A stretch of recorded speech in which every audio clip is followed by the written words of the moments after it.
Salut et bienvenue dans cette vidéo où on va parler génération.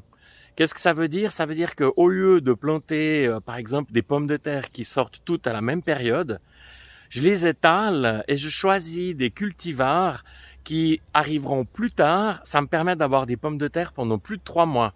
Mais pas seulement les pommes de terre, on va voir la même chose avec les courgettes, les tomates, etc. Il y aura d'autres vidéos qui vont sortir. Si tu veux pas les louper, clique en bas à droite sur abonner. Alors c'est parti sur comment je gère les générations au jardin.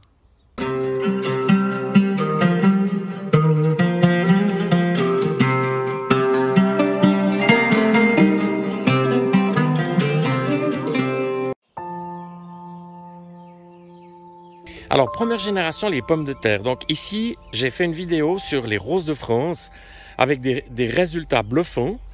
Et puis, juste à côté, donc, une pomme de terre à 80 jours. J'ai planté, avec 3 semaines de décalage, ici, la désirée, aussi une pomme de terre rose, à 120 jours. Ce qui veut dire que j'aurai des pommes de terre pendant plus de 3 mois. Et c'est juste top.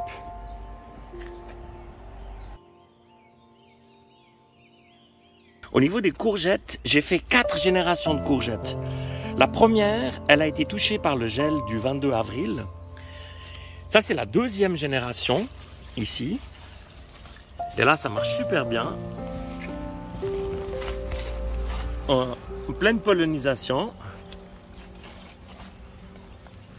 Alors, c'est clair que j'ai dû me battre ici pour éviter les limaces. Ça a été juste difficile.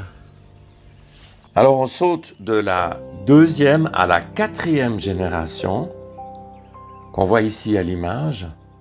Donc ça c'est la toute dernière que j'ai plantée il y a un peu plus de 2 semaines. Alors ici ma troisième génération en pleine pollinisation. Et ainsi j'aurai des courgettes. Je vais éviter la maladie l'odium et j'aurai des courgettes jusqu'en fin d'année.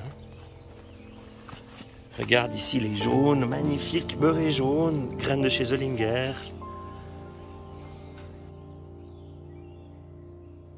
J'ai des tomates très précoces, Anna Russia, et ces tomates, j'ai les premières tomates maintenant, et je pense qu'elles vont s'éteindre au courant du mois de septembre. Alors ce que j'ai fait, c'est que j'ai pris des gourmands, que j'ai mis dans l'eau ici, et je vais faire des nouveaux plants de tomates de cette sorte, ce qui me permettra d'avoir des tomates jusqu'à Noël, comme chaque année d'ailleurs. À l'écran, on voit des plants de courgettes et de courges qui sont attaqués par l'odium. C'est tout à fait normal, c'est des plants qui arrivent en fin de vie, et c'est une autre raison de faire des générations successives. Voilà cette petite vidéo sur les générations, j'espère qu'elle t'a plu. Un petit pouce fait toujours plaisir, merci de ta visite et à bientôt.